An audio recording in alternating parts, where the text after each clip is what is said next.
The Donald Trump Epstein scandal is honestly only getting so much worse. Now, in today's breaking story, Shane Gillis just cracked a brutal Trump-Epstein joke at the ESPY Awards. Now, after Trump's DOJ claimed there was no Epstein client list, MAGA has been furious and Trump has been scrambling. I mean, at this point, they're even starting to lose Joe Rogan. They've got videotape, and all of a sudden they don't. You know, you have the director of the FBI on the show saying there's no if there was, nothing you're looking for is on those tapes. Like, what? Why'd they say there was thousands of hours of tapes of people doing horrible shit? Why'd they say that? Right. Didn't Pam Bondi say that? What, are you talking about Epstein or Diddy? Yeah, Epstein. Yeah, she said it literally, I think, a week before you had the FBI director sitting here telling you there was nothing, right? She said something about that there was like thousands of hours of tapes of people doing horrible crimes. There is. And didn't the FBI dude say that there was nothing? Kash Patel said there's nothing you're looking for. Oh, okay. Okay. I mean, what am I going to do? I'm going to push back. Right. No, of course. I understand. Obviously, I understand. he's saying what he has to say. Right. Mystery surrounds the Jeffrey Epstein files after Bondi claims tens of thousands of videos. Tens of thousands. And Trump is in complete and total damage control mode. I mean, first he claimed there were no files. Now all of a sudden he's claiming there are files, but they were made up by Obama or Biden or something? Like, what? Dude, make up your mind, Dementia Don. Candidates, they have bad everything, but they stick together. The Republicans don't do that. But they ought to look into the Jeffrey Epstein hoax, too, because that's another hoax that's frankly put out by the pushing the Republicans and put out by the Democrats. No, they definitely set the Republicans up. One big prosecutor look at it all. Would that make you feel good, do you think? Well, I think it's in the case of Epstein, they've already looked at it, and they are looking at it, and I think all they have to do is put out anything credible.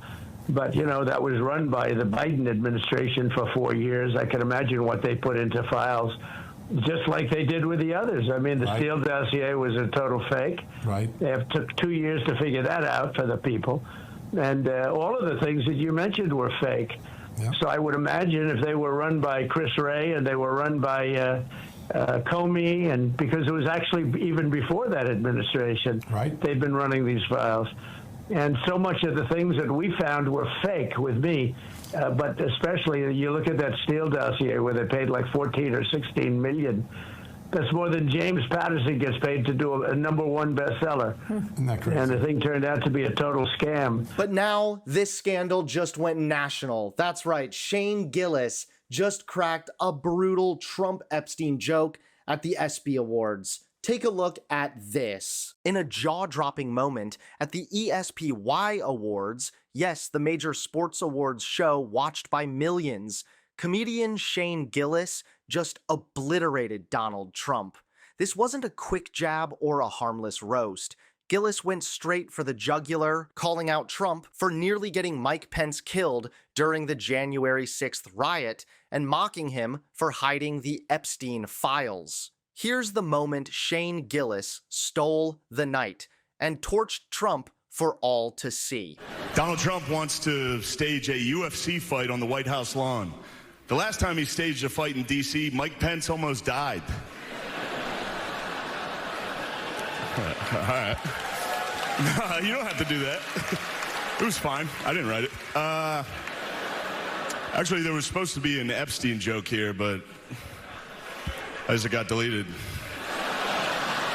Must have probably deleted itself, right?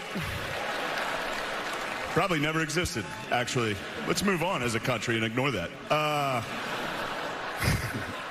Keep in mind, the ESPYs are one of the most high-profile stages on TV. Athletes, celebrities, industry elites, everyone was there, and millions more were watching from home. And right in the middle of that massive spotlight, Gillis dropped the kind of brutal truth bomb that Trump absolutely hates. You know Trump is fuming right now. His ego doesn't take well to being laughed at, especially not on this kind of scale. But for the rest of us, it was incredible. Yeah, how long do you think it'll be until Trump starts calling for this guy to be deported? All in all, Trump is a clown, and that's exactly why people are laughing at him.